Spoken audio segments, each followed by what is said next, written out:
I just see it in a different light 14 years down the road. Yeah. You know what I mean? And so at one time I just loved it because I love to lead a small group in kids' church. Now I love it because my kid loves going to kids' church. We drive past this church on the way to my parents' house from our house, and Sammy will say, man, I love my church, mommy and daddy. And it's like, that's awesome. Like, he just loves coming in. And so kids' church is one thing that, like, for me, in my time here, watching that has changed in the sense of how valuable it is, because our volunteers, they know Sammy and they know Nate by name, and they look forward to seeing our kids. And so that's not something that the Orchard has changed. I mean, it has shifted because it's 14 years and things will shift.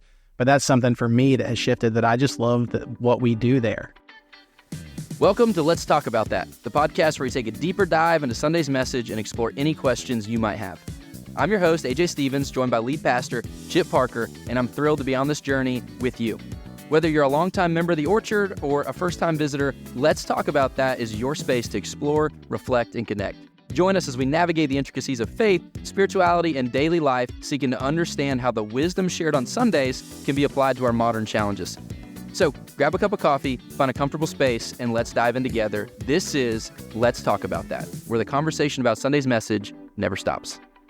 All right, welcome back to the podcast this week. There is no AJ. He is away on some well-deserved vacation time at the beach. If you were with us last week, we had a little discussion about, the dad role at the beach, getting everything set up, getting camped out. And I think there's just a time in your life where you're old enough that you just like wake up at the crack of dawn, start stretching, drinking your coffee, and you're going to be the first one down at the beach. And we're going to see if he's there yet, being 30 this year. I don't know. But in AJ's place, I have two guys who are here, and you know them if you've been around the Orchard for very long, because they have both been at the Orchard longer than I have. We have Trey Lee, returning guest to the podcast. Yeah, two-timer, and making his debut today on Let's Talk About That, we have Mr. Shayne Barber. Let's go. Thank you for being here.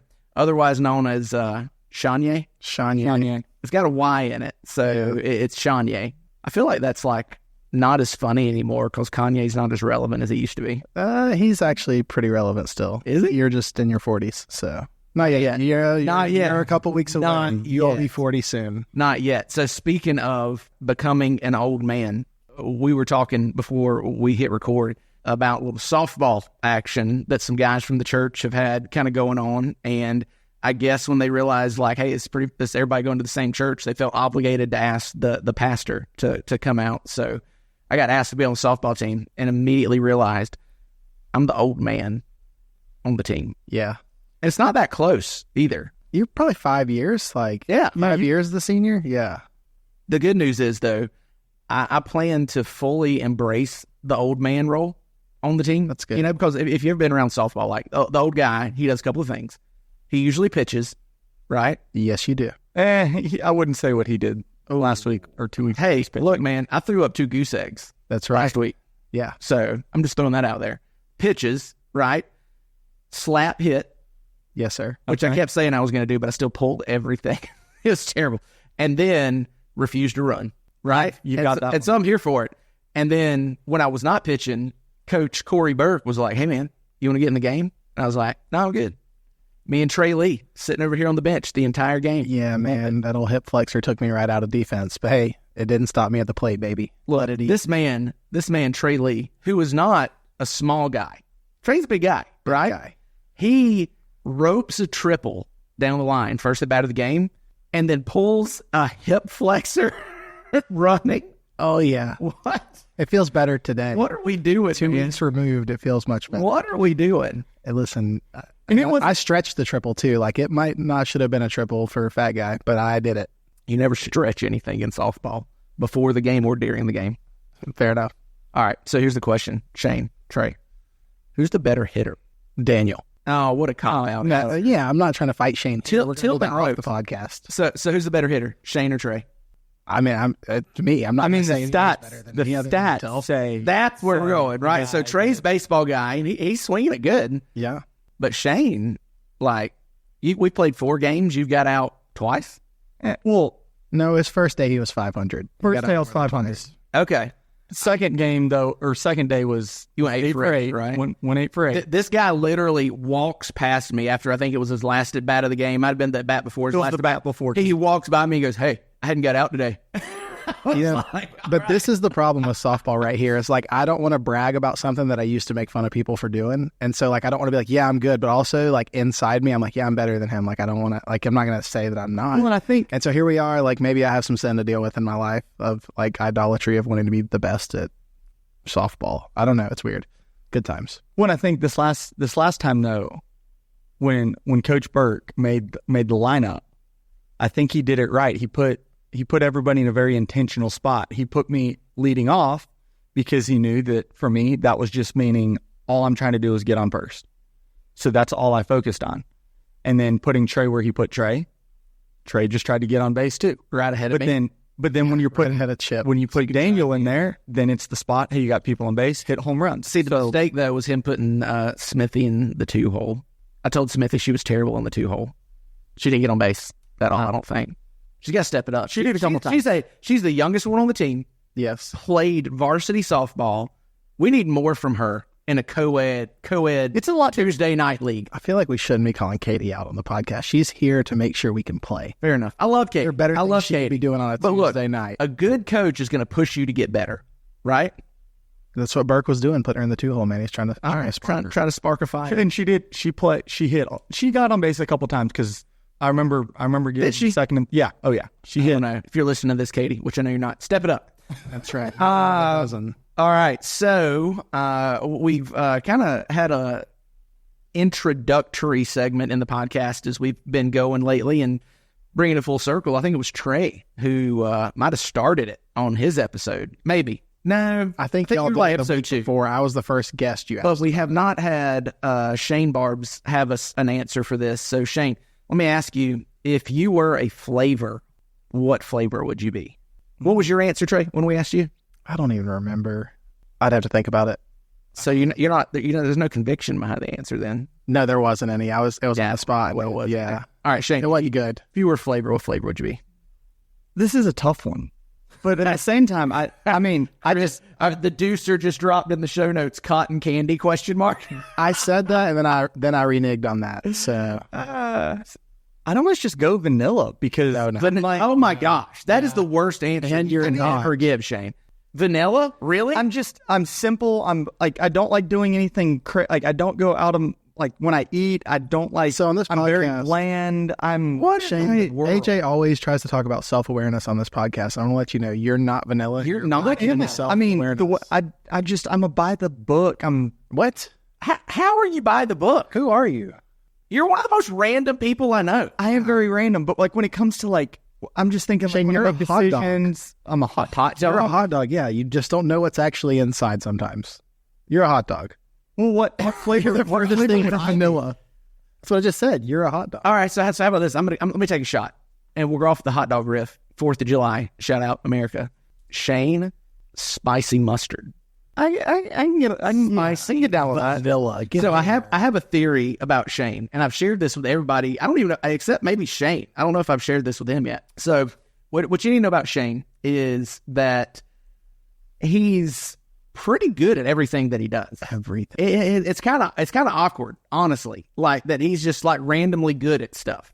But my theory with Shayne is if somebody just invented a sport today, brand new sport, brand new, whole new set of skills, never done it before, brand new sport today, Shayne would be one of the top players in the world for the first week. Agreed. Immediately one of the top players in the world. It's actually unfathomable. Now, I'm not sure that he would stay there because as people kind of practice skills, that little stick-to-itiveness, was there. He's going to slide down the ranks. But immediately, he's going to be one of the top players in the world. Yeah, I concur. I can. Yeah. What's something you're bad at, Shayne? Picking flavor. Self-awareness, apparently, like not good at that. Look, if you go to the Orchard and you're looking for, church members, church staff to follow on Twitter, don't follow Shayne, especially during football season. Yep. Amen. This man hates FSU more than any FSU fan ever. Yeah. And it comes out on his Twitter. And it sounds like you're like misspeaking there, but no, he's an FSU fan, and he just absolutely hates FSU. Like, it's crazy. Shayne will go unhinged in Twitter on college football season. Shayne expects these guys that practice day in and day out to be really good at what they do.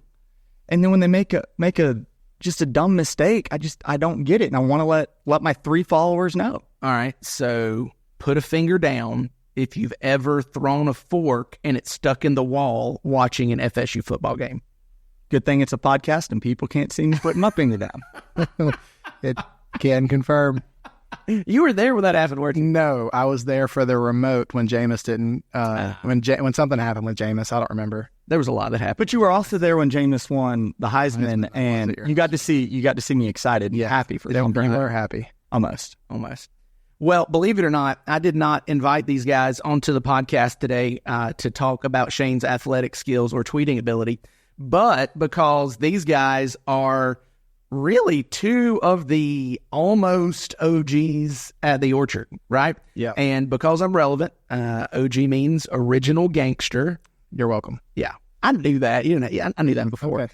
They are both at the Orchard when I came. So I came to the Orchard in January 2014. So 10 years ago, right? And Trey and Shayne were already here at the Orchard. Now, you guys weren't here for like day one at the Holiday Inn, but shortly afterwards, right? So matter of fact, the church was already at the skating rink when you guys came, but I think it was before Live Oak launched.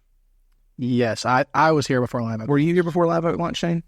No. Okay, so it was after Live Oak launch. So Trey's here before Shayne. However, as Shayne likes to remind everybody, outside of Eddie, our founding pastor, and Michael, our executive pastor, who was here to found the church with him, Shayne is the 3rd longest tenured staff member at the Orchard. It's true. I'm trying to think. I think this coming Friday is 12 years. Okay. From the first time I played on Sunday. Super random. This coming Friday. Well, I mean, just going back. Phone calendar. I know he's looking back at his calendar. Mark That's it down. Again, that's one of the weird, like, spiciness of Shayne's mustard. Yeah. He's like way more organized than you would ever dream when you meet him. Yes, OCD to a fault. If you don't already know, Shayne is the worship leader at our Lake City location, has been for some time, and so that's what we say 3rd longest tenured staff member. But I'm interested with you guys having been at the Orchard for so long and here before I got here, be interested in kind of hearing how you started attending the Orchard. Like, how did you find the Orchard, get plugged in? Tell me that story. I'd heard about the Orchard for a while because I knew guys like Trey and some of the other families that had been coming to the Orchard since it was started. And I was actually at a football or a baseball game watching Trey, my little brother, quite a few other people over in Jacksonville. I can't remember what it was, that really old stadium that's in Stanton. Yeah, we're playing Stanton at JP Smalls Field. Yeah. And Michael and Eddie were actually both at that baseball game. And my cousin was also there watching, and I was sitting there talking to all of them, and Michael had heard I'd learned how to play guitar and was helping do some randomly like picked it up, learn how to play it. Just theory. Every every instrument he grabs, he can play. It's ridiculous. The movie Sweet Home Alabama by ear most of the time. Does it get stuck in the strings? Hey. All right, keep going. So just randomly started playing, and then Michael heard about it and kind of said, hey, if you're interested, I'd love to have you come and play. Just see how you like it. Just come and try it out. And so talking to my parents, because I was recently out of high school, and it's one of those things where it's like, hey, Mom, Dad, love you, love what we're doing. Recently out of high school? Did you actually go to high school, Shayne? Yeah, I was homeschooled, but don't know what the inside of a classroom looks like minus FGC. But all right, go ahead. Sorry. So recently done with high school, and so I told my parents, talked to them, and was just kind of like, hey, I love what we're doing, love the church that we're a part of, but I'm kind of at that point where I kind of want to start making my own decisions and really know, like, for myself, knowing why I believe what I believe. And I was like wanting to stay in Lake City, but I just kind of want to do something a little bit different, kind of get out from just going to church because my parents go to church, and I want to go to church because I want to go to church. So started attending the Orchard, playing music with Michael and the band, and just fell in love with it really quickly and just kind of just stuck from there. It was one of those things that just a random baseball game in Jacksonville, and here we are 12 years later. Okay. All right. 12 years later. And you've had some life events in the last 12 years. You are married to Brooke. Married to Brooke for just over 11. And we're all fairly confident Brooke likes Shayne, but sometimes she's on the fence. She's made it this far, so I think we're sure about the like. I think the love thing. The love. Like is what's up in the air. Tolerate Fair potentially. Enough. And you have 2 little things at the house. 2 crazy little, got Reese, who is 5.5, and she will let you know she's 5. And then got little Stetson, who just because I'm a date guy, I think it's on Tuesday, he'll be 3 months old. There he is. OCD. Yep. Coming out. So, and I think Reese is probably just like mini Shayne in female version. Yes. 100%. Yeah. So there's that. All right, Trey, okay, how did you get to the orchard? So we started coming November 2nd. No, I'm just playing.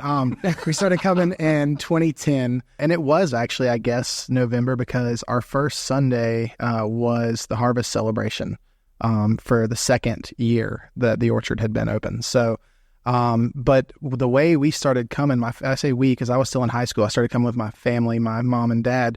I had started coming actually to our student ministry at the time, CO2 led by John Jackson. So you started coming to student ministry before Sunday morning? Yes. Okay. Because the church that we were at didn't really have a student ministry. And so I was in Spanish class with Carter Jackson, which is John's son. And Carter had been a longtime friend of mine. And I was cheating on him in Spanish class one time. And he was like, hey, man, why don't you come to church? Because you're a filthy, no good sinner. I was cheating off of him. I probably wasn't cheating on him. That's going to backfire. Off of him. Yes. Carter, I was cheating off of him. To correct Trey. He shall. But Carter was like, hey, man, since you're this dirty, no good sinner who is cheating on his science or his Spanish work, why don't you come to church with me? And so I ignored him for a couple weeks. And then a friend of mine wanted to go see a girl at church, and I was at his house, and guess what church we went to? And so Carter's like, hey, man, you finally came. And I'm like, yeah, dude, because you invited me. That's right. And now Carter is still one of my best friends in the world, and I spent a couple weeks going to CO2, eventually getting my family plugged into the orchard because they were like, hey, this is unique. This is different. A lot of our friends are going here. We were actually going to a church out of town. It was about 40 minutes away. Family church, right? Yeah. Well, not the name of the church wasn't Family Church. It was a church. Yeah. Like the whole right side of the church was my family and the whole left side of the church was somebody else's. And so, anyways, we started coming and it was 5 minutes away from the house, which made it a lot more accessible on a Sunday morning. Helps. Yeah, it did. And, that's where I have gone since then. My parents also still attend, and a lot of life changes, like you're talking about, have come since I've started coming to the orchard. I've been at a couple different locations, and now my wife and our 2 kids attend. So we have 2 boys, Sammy and Nate, and Sammy's 2.5. Nate is 6 months old as of July 5th. So we have those 2, and my wife and I have been married, going on 6 years now, and it's been a great place for our family to be for the last few years. Yeah, love that. Matter of fact, like to go on record as saying that my wife and I were with Trey and Savannah on their first date. It's true. Matchmakers for that event. And number 2, Sammy, who is how old again? 2.5. Asked me yesterday at church, how the Braves doing? Yes, sir. Pastor Chip, how the Braves doing? Yep. I love that. Sammy's proud dad. I love that. Sammy is 2.5 going on 60. How the Braves doing, Daddy? I love that. He'll be disappointed in the future. It's okay. Oh, all Braves fans have to go through that. Yeah, we've been there. Have to go through that at some point. So, you guys have been attending the orchard for a while. Tell me though, kind of what you're doing now in life, because you both have started some newish adventures in your career path and such. So, Trey, I know we talked about this on the podcast before, but in case they missed the episode, give us a quick snapshot of what you're doing now. Yes, I am the area director for Fellowship of Christian Athletes for Columbia, Hamilton, Lafayette, and Suwannee County. What does that mean? That means that I am in charge of making sure that all of our local schools have huddles or Bible studies, really, just making sure that we have access to continuing to bring, parts of the local church into schools. We partner with churches to try and make sure that they have an avenue to get into the schools to minister to kids, and also to just really reach the hearts of coaches and athletes, and hopefully influence their schools to advance the gospel of Jesus Christ. Okay, so partnering with churches and coaches, right, with athletes. What's it look like to partner with churches? Because that gets like thrown out a lot. And there's a lot of organizations that are parachurch organizations, which para means kind of alongside of. Yeah. But they're really, the parachurch organizations don't really ever cross path with the church. They're just like a replacement for the church, a substitute. How's what you're doing any different? So we are really evangelistic in the sense of we want to reach kids with the gospel, right? But the way that kind of our heartbeat in this community works is if those kids make a profession of faith, we want to get them connected with local churches. And so when I say partner with, there's a lot of different ways. Some churches just want to partner financially. Some churches just want to partner through resourcing, giving volunteers, things of that nature. And some churches do both. And whatever that looks like for those churches, when their volunteers, whenever their resources are in, we want to make sure that they have also, in a sense, a spotlight to say, hey, these are a lot of the churches who partner with us. And if you and your family are looking to get plugged into a local church, we'd love for you to try some of these. And so when I say partnering, that's kind of what that looks like a lot of times. And it's not like a pay for play thing type. I mean, it's not that at all. Because again, there are some churches who they don't have the financial resources, but they do have people who want to come and serve. And so we do give a lot of opportunities for different volunteers, different churches, to come in and speak and share their heart, share the gospel, and hopefully make a connection with some students. Okay. All right. So, Shayne, you are currently starting, well, I guess it's not starting. It's been started for a while, but you're currently like giving a lot of your effort to this week's podcast sponsor, Barber's Clean Cuts. Yes, sir. If you need a low taper fade, feel free to stop by. Oh, wait, no, that's not what Barber's Clean Cuts is. So tell us about Barber's Clean Cuts. No, so Barber's Clean Cuts, we love the weird shout out there. Just lawn maintenance. So I want to make your yard look good. So just the way I started it, so I just jumped into it full time. Technically, April 1st was kind of like the date. But honestly, I hate saying it like this, but I hate working for people because bosses, minus the orchard, bosses suck. Yeah, because good clarification. I want to clarify that because everything I've ever done, which that was a vanilla statement of you, by the way. Spicy. Okay. I'm not vanilla. Okay, I got it. I'm spicy mustard. But as Trey knows and Chip, I've done just about everything under the sun, and every time the people are just in it for themselves. And I love what the orchard talks like, wanting to impact lostness. And I know that I'm not always dealing with people directly when I'm out there mowing and weeding and edging and blowing off and pulling bushes and all that stuff. But I love just going out there mowing, making somebody's yard go from long, just grass that doesn't look very good to then lining it, edging it, making it look good. So we gotta lean into the lining it side of lawn maintenance because, again, Shayne, not vanilla, spicy mustard. One of the spices of the spicy mustard is the man is OCD. Yeah.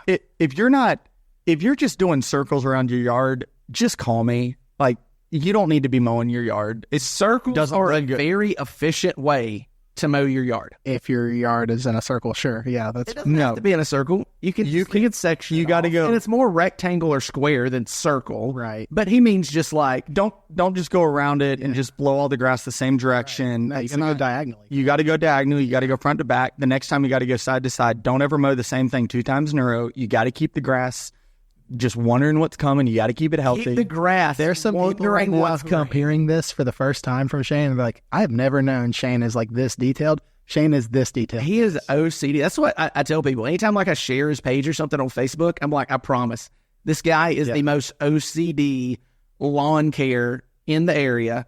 And I don't really know that many other guys who are in lawn care, but I can still safely say he's the most OCD This stems from one of his many talents, which is golf. And if you've ever seen Shayne, if you've ever talked to him, his dream is to have like just a great hole to play in his front yard one day. Oh, yeah. And I have no doubt that he's going to have like zoysia grass perfectly cut, like whatever grass you guys use to putt on, like on a putting green. Like that's Shayne. That's how OCD this guy is. So one of my favorite Shayne stories is we had been over at their house and he had his grass mowed, striped. This was before you were doing lawn stuff full time too. I was just kind of doing it on the side every now and then.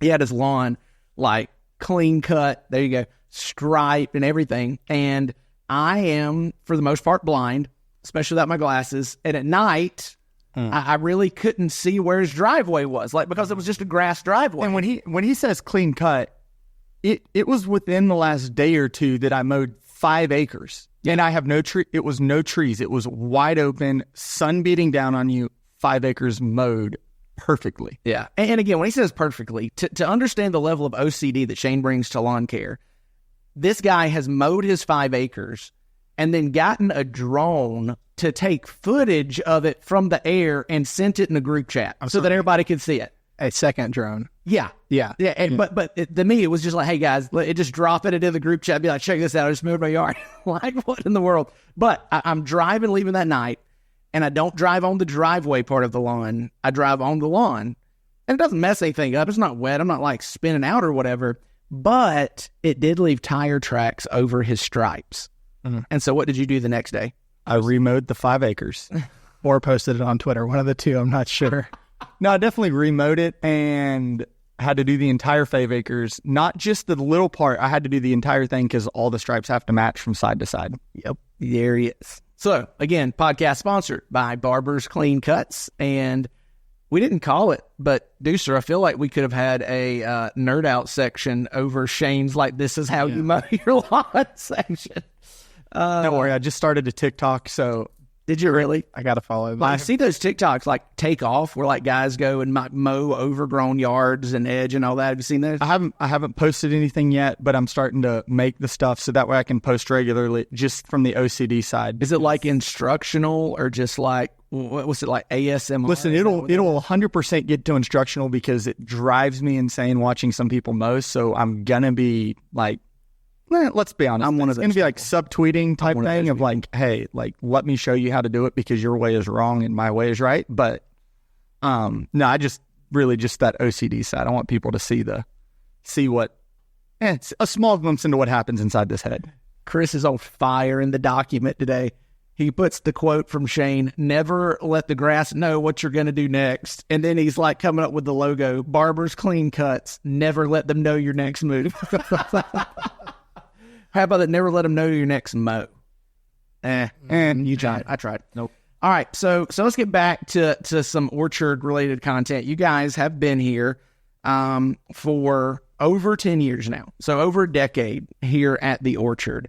And there's a lot that has changed inside of those 10 years. Some things good, some things bad, whatever.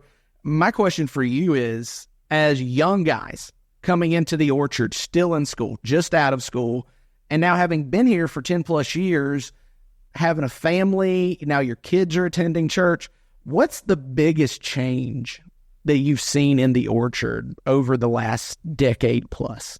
There's so many. Like, true. Mm-hmm. That's why we say, if you're here at the orchard because of what we do, you're not going to be here very long because what we do changes all the time. Yes. If you're here because why we do what we do, you'll stick. Because why we do what we do is never going to change. It's all about impacting lostness. Yeah. Yep. No, I think you sent me that question last night, or both of us that question last night, and that kind of got me down a rabbit trail. And Trey's 100% the guy who's going to get sentimental and start like tearing up thinking about this stuff. But the unique thing about this question, you have to be careful with it, is you can say like you like something that's changed, but that could hurt somebody's feelings who's been here for a long time. Sure. But I'm still here. Like, you know what I'm saying? Like, I'm still here. And so, like, there are things that you like and don't like. And so, like, I really had to just, like, reflect through it and be like, hey, did I not like what we did, or do I just like what we do now better? And I think a lot of the things that I like now are, like, I'll give you an example of one thing that I just love. I love kids' church. And I love kids' church because I have kids now. And where I used to love kids' church because I got to volunteer in kids' church.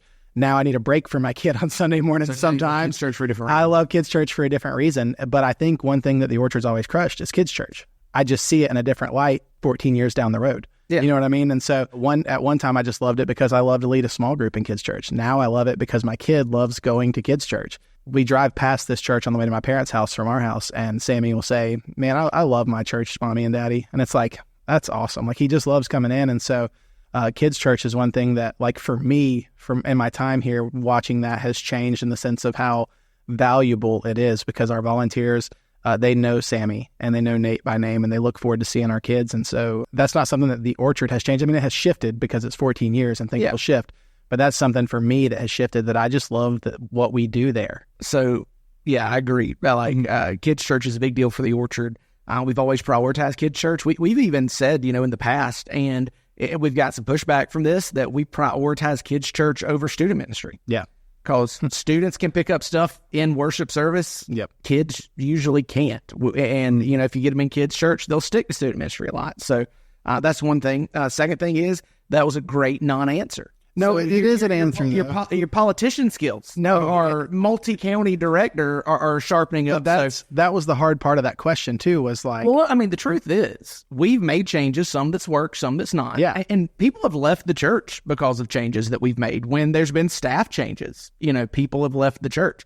Even not staff leaving the church, but when Pastor Eddie, who was at the time still the lead pastor, really turned over the Lake City location to me. Yeah. And it was supposed to be for 6 months, and it wasn't, it stayed. We had a group of people that told Eddie, hey, we think you should be here. You're the lead pastor. This is the original location. You should be here. And when Eddie just kind of said, yeah, I think we're actually going to leave it like it is, they liked me. I got along with them. They picked up and left, I don't take that personally. I mean, it happens. As a matter of fact, one of my favorite stories of not taking something personally is not long after Eddie had been in Live Oak, a lady came up on a Sunday morning after the service and said, well, I came here for Pastor Eddie and really wanted to hear him, but you did better than I thought you would. Yeah. Thanks for the backhanded compliment, man. So that was phenomenal. I think if you want a solid answer, though, yes, this is from, I don't think we've hit on this. We maybe did in the last podcast, but I did serve on staff here for like 8 years. Yes. I think one thing that I really like, and you don't necessarily see this unless you get a look behind the scenes, is the way that we've changed partnering with other churches in our communities to just be open-handed with our resources. Because there are a lot of churches that are behind the scenes that a lot of people don't realize just need a little bit of help on the technology side of things, or just having some extra resources to tap into. Maybe they don't have a staff that's full-time, that like they're bivocational. Yeah, pretty much all the churches that we've worked with. Yeah. They'll have a staff. They have a guy. Right. Sometimes that guy is not full-time. And so as we've become a church that likes to plant churches, plant new locations and new places and things like that, we also have shifted that mindset to partner with a lot of churches in the last 14 years that I've been here. And I love that. Like, I think that's really cool. And especially because we never talk about it. And so here's me talking about something that maybe y'all haven't pulled the curtain back on, but I mean, it's not because, it's something that we hide for sure. No, yeah. It's just like, how do you talk about it without sounding arrogant? Well, and honestly, like, as a church that only meets as a church on Sunday mornings, that 70 minutes that we get on Sunday morning is usually pretty consumed with worship and Jesus, And so it's not, we don't get a chance to talk about like structure and stuff. We don't have business meetings every month. Yeah. Thank the Lord, right? And so we don't talk about that kind of stuff, but it really came from a desire to say, hey, as a multi-site church that really wants to have new locations, new places to reach new people, that can become a very self-interested concept where everything's for us and for our benefit. And so we just felt it was healthy for us as a church to do some things that didn't directly or even indirectly benefit us. Yeah. And so we just started saying, hey, how can we be open-handed to churches who don't want to be an Orchard to make sure that they are as healthy as they can be as well. So, yeah, it's good. What about you, Shayne? Yeah, I was thinking that this was a semi-difficult one because I was sitting there thinking staff changes that have happened and all the just little things we've done to change what we do a little bit or whatever that looks like. But I think ultimately the thing I thought was like the biggest change was when the Lake City location moved from the skating rink to Southridge. Yeah, that was a big one. And in going back to kind of what Trey's talking about with how big kids ministry is, seeing that, hey, our adult space over at the skating rink is fine. It's great. You've got the space, you've got the sound system, you've got all of this there.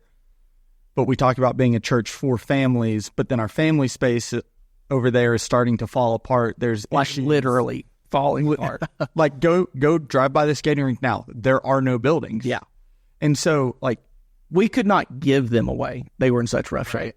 And then so to see the church that everybody, or not everybody, but a lot of people knew the Orchard is, oh, you go to the skating rink. Oh yeah. That You're was like the a skating huge rink part of the identity of the church. Factor. You go to the skating rink. You go to the skating rink, you know. Yeah. And so for us to then kind of say, hey, we're going to go from this big building where we did a night of worship with 700 plus people in the room at one time to, hey, we're going to go to a space that there's a couple hundred seats. Yeah.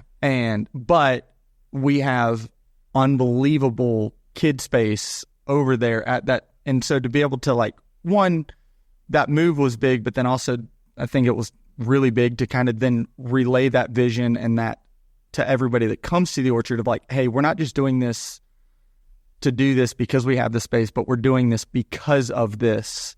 And it was a very intentional reason because we can't say we're for something and then not actually show it. Well, I'm not sure everybody like really picked up on that, hey, this is why we're moving. We tried to let everybody know that's why we're moving, but certainly some people, you know, probably missed that or either came afterwards. But you're exactly right. Like we said, look, we can't be a church that is for families, for young families, and have the kids settle for that kind of physical space. And so it was a tough change, you know. I mean, a lot of ways, the Lake City location still struggles with the adult space. Like, it's fine, but it's obvious it gets cramped. It's a lid for growth because, you know, it's hard to fit any more people in there. And people will come to church, but they're not going to fight for a seat at a church, you know? So last week, so I'm on the location leadership team for the Lake City location, and I saw a family come in that had to sit on different rows. They were a big family, but they came in late. It was dark. They couldn't see, and they had to kind of sit on two different rows as a family. And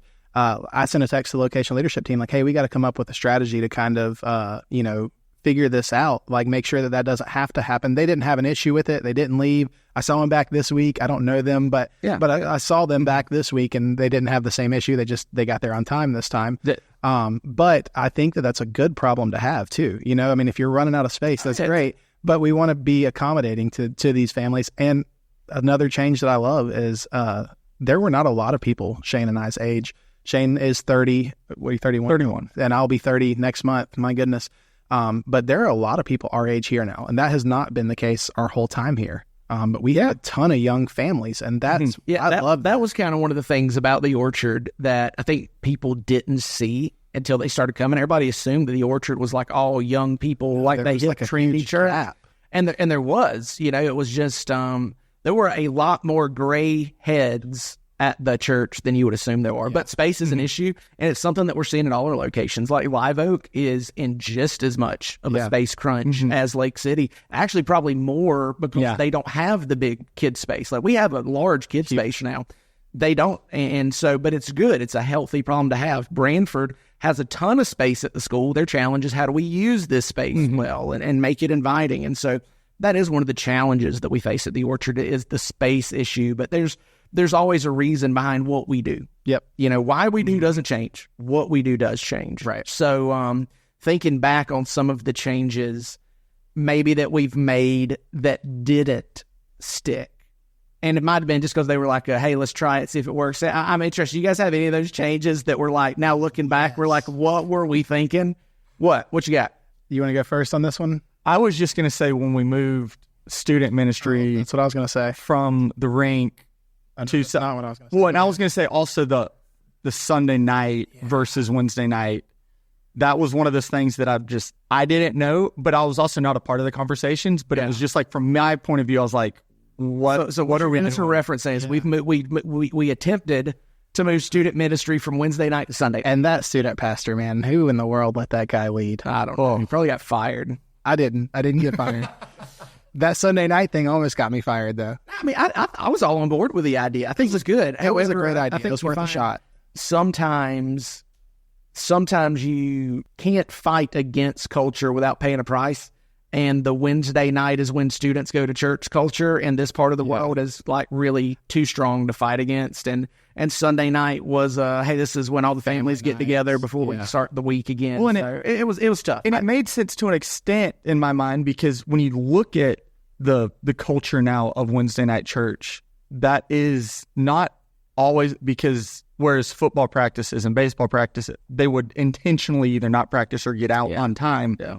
That is not really a thing. So I mean, it makes sense to try something. I think, though, hindsight's always 20/20. And, at the time as the student pastor, when the numbers are dwindling, and I mean, I remember specifically there was one Sunday we had 4 kids and we had more adults in the room than kids on a Sunday. And I remember thinking, this isn't good. Like, this is bad. Astute observation. Yeah. Which, I will say this, we intentionally, with our student ministry, do not gauge success off of attendance. No, but that student ministry. But that one was rough, especially going from around 100 before we made that switch. Maybe not quite, probably closer to 80. However, like I'm saying, hindsight is. I mean, by the time we had it for a few years, we were down a little bit. Hindsight being 20/20 is that allowed us a huge reset in our student ministry, and it allowed us to reset our structure, reset our vision.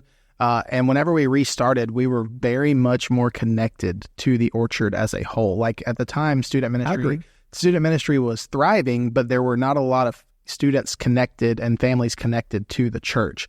And so when we did that reset and we relaunched, most of the students were connected to the Orchard. And not that you have to be, but that is a ministry of the Orchard, and we wanted to try and get as many kids. Like, we picked up a lot of kids who did not attend prior to that, attended on Sunday mornings but would not come to student ministry because they felt out of place. Yeah, I think if you look at student ministry, or we'll say it like this, youth groups around this part of the world, they're almost just a church within a church. Right. And I'll say the church I pastored in Mayo, I also led the youth group for a long time while I was there. And it was a different church. Yeah. Like these kids, they don't come to this church. They may even go to another church, or they don't go to any church, but they don't come on Sunday morning. This is their church. And kids who went to the church, families were plugged in the church on Sunday morning, may not go on Wednesday night. They may be going to another church's youth group on Wednesday night because it's its own little church. And, that is an effective model in a lot of ways. It's done some good. Yeah. I mean, it's how I got here. Yeah, 100%. But we wanted to make a shift to, hey, let's do a good job of discipling the students that we have at this church, because the goal of student ministry is not to fill up a room, but when those students turn 30, are they still plugged into the local church? Right. So, yeah, it was Sunday night, didn't work. I still think it's a good idea. Didn't work. Yeah. You know what my mind went to, though, change-wise? This is a Lake City thing. Do you guys remember when we were, and this was, I was probably leading this charge, when we were like switching up the layout of the stage, like pretty regular, and there was like one where we did like a reverse T where we almost had like the runway on the stage? Oh, yeah. To be honest, I loved it, but looking back, I'm like, gosh, that was kind of awkward, wasn't it? And corny. We were just missing. I loved it because I felt like I was like out in the middle of the people, but it was like, it was a little awkward. Yeah, it was. Runway. Terrible idea. Runway church. Yeah. I was waiting for you to fall. I'm not going to lie. You do a lot of moving, and I was waiting for you to go. I do a lot of moving. Yeah. I mean, I've slowed down as I've gotten older. Yeah. Right. Yeah. Or hip flexor. Or I'm not beating out a triple, Yeah. So, what about this? Like, that's all like serious-ish church stuff. Part of what I love about the Orchard is the not serious-ish church stuff that happens. Like, Trey and Shayne are both like, they're not members of the church. They're not staff. At this point, they're basically extensions of the Parker family. They're like, two, younger cousins that I've got. And hold on, how did I get demoted from brother to cousin? Last episode, I was like a younger brother. Where are we at? Did I say that? Yeah, that's messed up, man. You're like a second cousin. Yes, okay. Cool, great. I don't know. Probably the FSU stuff. Yeah, unbelievable. Younger brothers. Thanks, man. I appreciate it. That last episode. You weren't even on the last episode. My last episode. Fair enough. Anyway, let's just say we hang out a lot behind the scenes. Yeah. And not just us, but like a lot of us from the church and, whatnot. So I'm curious, this is the podcast. This is when it's time to share this stuff. Are there any like favorite stories that you're just dying to share that most people aren't aware of? Do you want us to share the story? I have no idea what you're talking about. We were at your house. Oh, you probably shouldn't share that story. I will control the environment a little better. Shayne, were you there? Was Shayne there for that one? Yep, Shayne was there, as was his brother. Yeah, that's right. That's right. And Shayne and I were young, and Chip was young too. Like, really, I mean, this was probably this was roughly 10 years ago, probably. And Shayne and I had just newly been on staff. If Chip started in July of 2014, January 2014, I also started in January of 2014. And Chip, being young, sometimes you open up some questions that, you were trying to pick our brains as the younger guys on staff. Yeah. And Shayne and I took that as an opportunity to complain. And we did. Boy, did you. Oh, man. Because we just knew how to solve all the problems. We were the smartest people in the room. I'm glad you guys don't feel like that anymore. Wink, wink.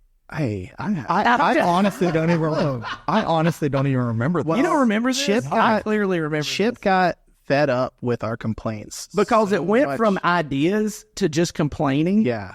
And complaining specifically about music. It was complaining specifically. I was trying to control the narrative here, and you just keep going. No, because here's what got me fired up. Because I remember this distinctly. Because the church that I came from, Mayo, we had really good music for the churches in our area. Like it was strong. It was nothing compared to what we have here at the Orchard. Much less what 95% of churches have for their music and worship in churches around here. And I walk into a church, I've been here for less than a year, of a church that's got full bands, amazing vocalists, singing songs that have been written in that decade, right? And then here I got these guys like, gosh, our music is just so not relevant. When are we going to do like some whatever? I think Trey was trying to be like Trey at this time. Okay, there's a little embellishment there, but that's okay. I'll let it slide. But you got so fed up and you snapped on us a little bit. Yep, and so I remember just sitting there like, all right, guys, I think we're going to leave, and we just kind of packed up and dipped out because that was the first. We might have been playing Xbox at that time as well. Maybe for a minute, but not for long. Not once you hit that pause button, took the headset off, it was over. Look, I have a threshold. Yeah, well, we found out. You did. You did. That's a good story. Yeah. But I was defending our church. That's right. And I haven't filed a complaint away since. Okay. That's a lie. That's a lie. So I've got a favorite Shayne story. Oh, boy. So for Christmas one year, my stepmother gets me 2 passes to a Robert Trent Jones golf course. Really anyone that you want to go on, because there's the whole Robert Trent Jones trail. North to South Alabama. Yeah. You pick your course. Like all over, right? And because they knew Shayne, at this point, we're like, oh, I bet Shayne would go with you because, if everybody knows Shayne, he's a golfer. Barbers are golfers. Yeah. Right? And so I was like, yeah, that sounds good. And so I was like, hey, Shayne, you want to go? And he's like, yeah. Matter of fact, they have one of those courses in Opelika. They're going to be holding the Barber Saw Open there in a couple of months. So it's going to be in great shape. We can stop by my brother's house. Blaine was living near Auburn, and we can eat lunch at Auburn and go see Blaine and all that. I was like, all right, let's go. How far a drive is that? Like, what? 4.5 hours. 4.5 hours? And so we said, all right, let's do this. And so I will why don't you tell the story of the road trip, and then I'll pick up when we get to the golf course. Okay, so road trip was great. So there's you got to get the lead up. So I'm working with the company out of Jacksonville. If you're from Lake City location, I'm working for our bass player, and we're doing nights. Jason Cobb, the man, the myth, the tennis shoes, Brave, and the Pirates on a series. Jason. So I'm working night shift. So get off a night shift, go home, go to sleep, wake up at 2 p.m. I go play 18 holes, go home, change, get dressed, go to work from 7 p.m. to 7 a.m. in Jacksonville. I think this was White Springs. Oh, I think I was in White Springs at the time. Yeah, we were working at PCS pre-Nutrien, and get off at 7 a.m., run home, shower, change, and immediately go to Chip's house. We jump in the blue Ford Focus. Oh, that car was a legend, baby. What a time. If you didn't know. Did not even have power windows. Like literally had to roll down the windows by hand. Mm. We jump in the blue Ford Focus, and we start driving. And it was a great drive. I mean, you drive up 75, get off at Tifton, go through Albany, Columbus. It's a great drive. So we get up to Auburn. I think we went to Blaine's house first. Oh, no, we went somewhere in Auburn. You wanted to go for lunch. Like, it was close to the stadium. If you were in Auburn, Alabama, and you were at Toomer's Corner, just walk right down the street and go to Moe's Barbecue. That's what it was. It was barbecue. Okay. It was. I go there almost every time I go to Auburn. So great barbecue. Then I think we went to Blaine's house for a few minutes because we had to wait till our tea time, and so hung out. Super awkward. Never met the guy before. Hey, I'm showing up at your house 4.5 hours away from mine with your brother who says totally okay to come in. There's nobody who will invite somebody to their brother's house faster than a barber.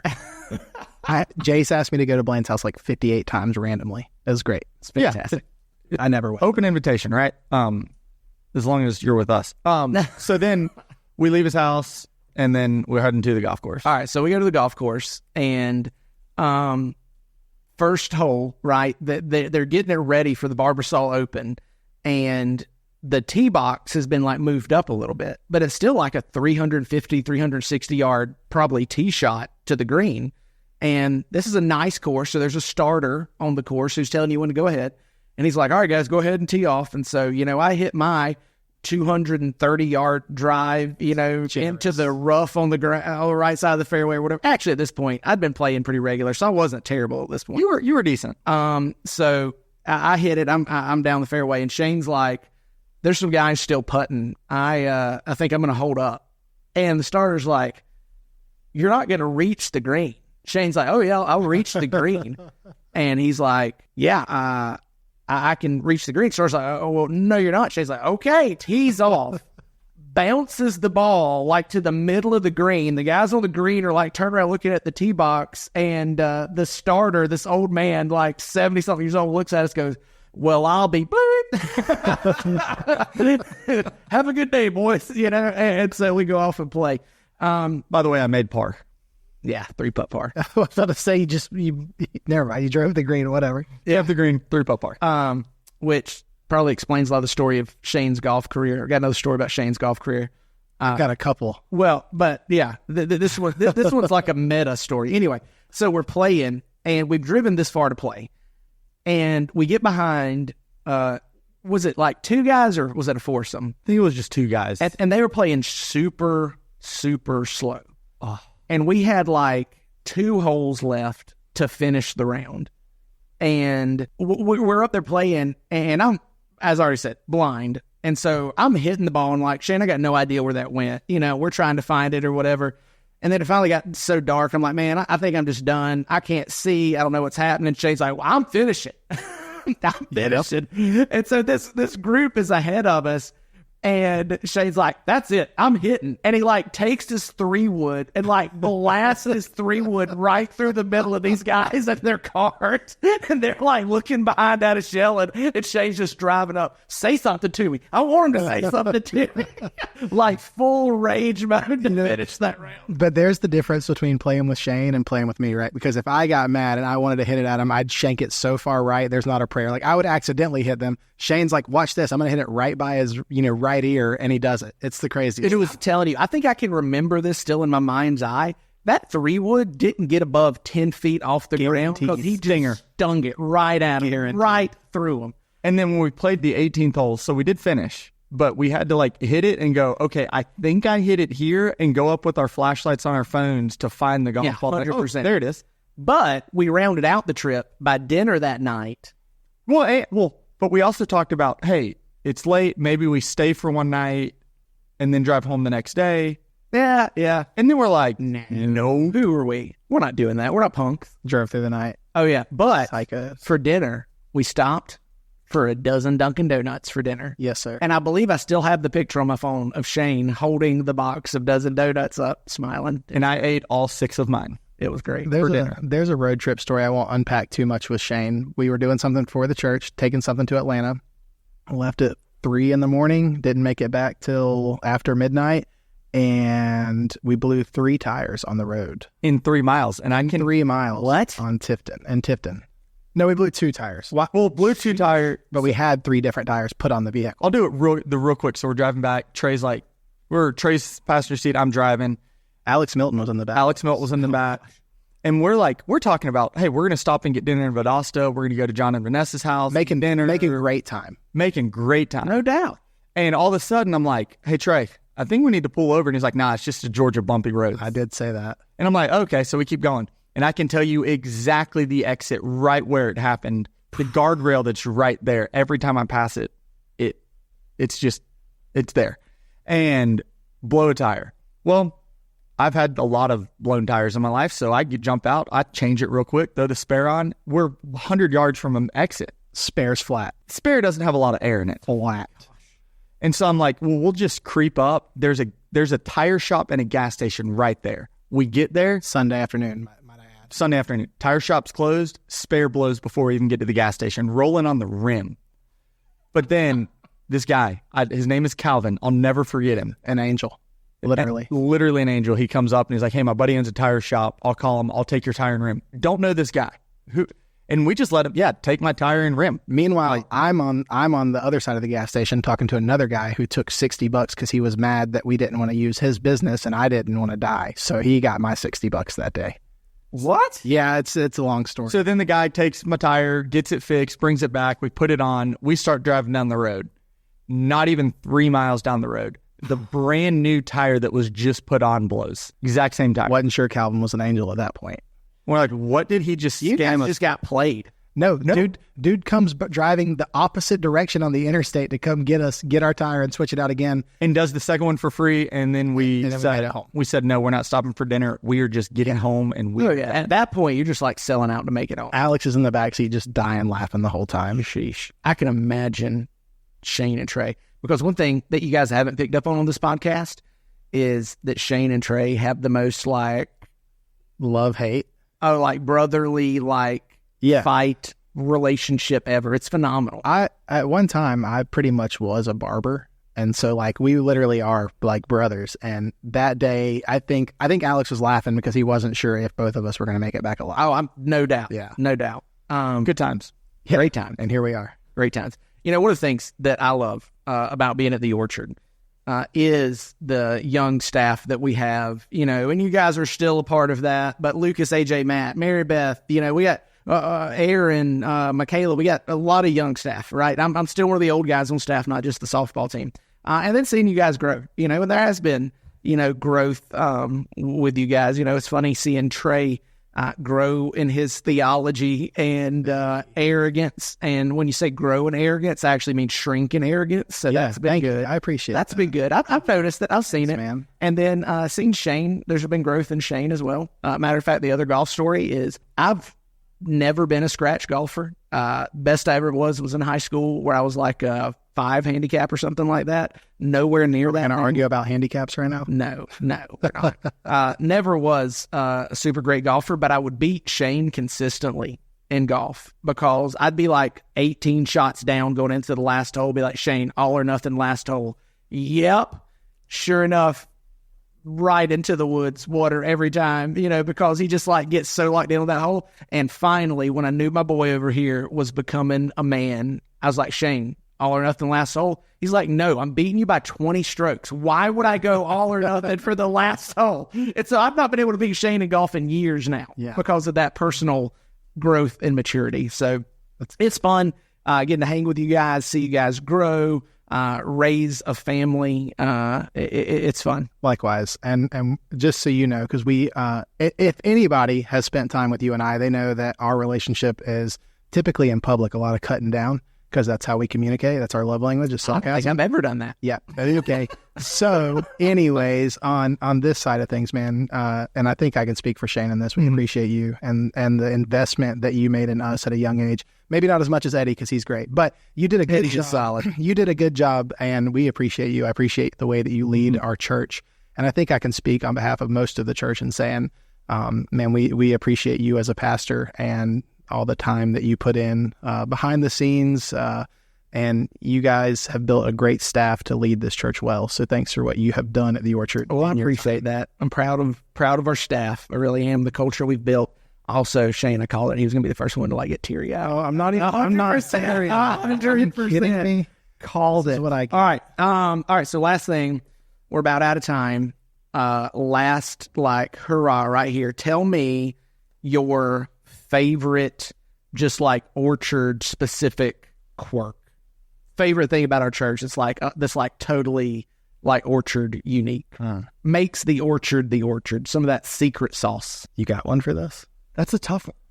I mean, it's hard whenever you grew up in the church. That's what I'm saying. It's hard to know. Yeah, but like that's kind of what we know too, in a sense. Exactly. You know what I mean? Which was why I lost it on you guys, because you were like hating on like a phenomenal church. So one of the things I just love about the Orchard that kind of makes us unique is how easy it is to come to church here, but not feel like you have to be in. That was me. Okay. It's apparently getting... We'll see if Chris can edit that out. I don't know. If not, everybody's getting grossed out on the podcast. In the middle of talking. No, I love how easy it is for somebody to come to church here and just come to church and not feel like they have to be involved in just about everything. But then they can... But then as they are ready and as God is calling them to different things, then they can start, okay, now we're ready for small groups. Okay, now we're ready to serve. Now we're ready to go help and volunteer at that event. I love that we keep it so simple for somebody to just come to church, love God, love people, and not attend meetings. And hey, you've got to come. Hey, the doors are open. I think there's like a full court press sometimes. Hey, if you're going to come here, you got to be busy 8 nights a week. And I appreciate that the Orchard gives space to live life for sure. Yes. I think as Shayne was talking, that morphed some of my what my answer is for this, and I think my answer is like, and you know how I am about this, as you just talked about arrogance in theology, but like.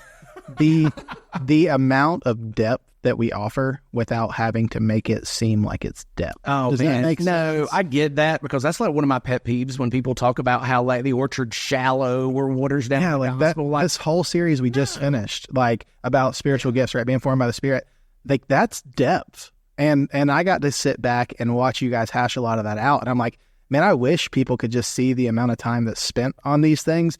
But I love that it appears as not a ton of depth by the way that you guys kind of formulate your community. And I think that's a big thing for me, because I have some friends who are in a very similar stage to where I have been at times. And we talk through a lot of this stuff, and I'm able to be on the other side of this and be like, okay, well, how much deeper do you need to go with this? Like, knowledge for knowledge sake puffs up. Right. That's what Proverbs says. And then just because it's hard to understand does not mean it's deep. Right. Correct. Like, that could just be, no, they made it hard to understand. Yeah. It's not that deep. So yeah, that's good. That's good. All right. Well, before we get out of here, we had a question submitted online.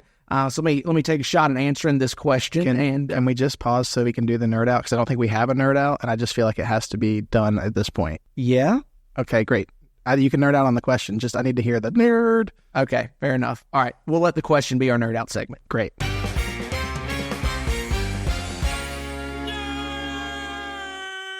All right, so the question posted online, and maybe this is something that you've thought about before, is why isn't every event made public to the entire church? We have multiple locations. For instance, last week, we had ladies from our Live Oak location get together to do arts and crafts. Why wasn't that released to the whole church? Also, Lake City had formed nights for ladies and men on different nights. Chip, if we are one church in multiple locations, why don't we announce all of the events? Man, that's a good question, and it's a question that we have talked about as a staff before. And quite honestly, to answer the question as simply as I can, why don't we announce every event to everybody, is number one, space, right? Because as we've talked about already in this podcast, we have space constraints at every location. We have space constraints in every room at every location. And so there are some events that if we open up to everyone, we don't have the space to hold them. So for instance, nights of worship, when we do nights of worship, that's an everybody from every location event. There's only one room that we meet in as a church that can hold us, and that's the Branford High School Auditorium. We could not host that in Lake City. We could not host that in Live Oak. We would have to have a special place. So space is a really, really big constraint. With those formed nights at our Lake City location, that was limited because we didn't have the space in case we had 200 people show up to those things. The second reason, which is as important, if not as pressing, is that we feel like some events need to be location specific because they're meeting a specific need for that location, or they're being done intentionally buy the location to build connection and community inside of that location, so that it's not just I know the name of the people that I go to church with or that I see on Sunday morning, but that I truly know them and they know me. Even if you go to a location, doesn't mean that you know the people you go to church with. You may not even know people who attend another service than you, or just because you see them and know their name, you don't really know them. One of my goals is that I would love it when people in our church know each other so well that they know you're out of milk before you do. They just show up at your house with a gallon of milk and like, hey, I saw you running low last time we were over here. You're not going to get those kind of connections if we consistently have events of 150, 200, 300 people. You've got to have those smaller events for the location for that purpose. So that is why there are some events we do that are church-wide events. There's some events we do that are hosted by a location, but are open to the church as a whole if you would like to come. And then there are some events that are going to be location specific, which means unless you attend that location, you're not going to hear about that event. Now, for the ladies' crafts in Live Oak, that was specifically done through a small group. And small group are not church events for us. They are just groups. You don't have to be a part of a specific location to attend a group. We have several groups that are made up of people who attend different locations, but as groups, sometimes they get together and do things together. So that was a group-specific event. But I think it's a good question. We do want to be one church with one vision, one mission, one culture, one DNA, but that doesn't mean that we don't recognize there's a need to have those smaller, more intimate relationships and settings. So I appreciate the question and hope that answers it for you. So, well, that's about all we have this week. Shayne, Trey, any final words before we get out of here? No, I'm going to be accused of being sentimental, so I'm out. That's what I'm talking about. Shayne? I will just to follow up on your thing. And with those location-specific events like the Forum Nights, one of the cool things about those events too is I have seen people that don't go to church at the Orchard, but people that go to the Orchard have invited people from their community to be a part of those. And I've actually seen some of those people now attending on Sunday morning. So that's another just thing with that space is, and those events, utilize those to connect to your community, because then those little connections are what can then transfer over to Sunday morning. So yeah, it's good. It's good.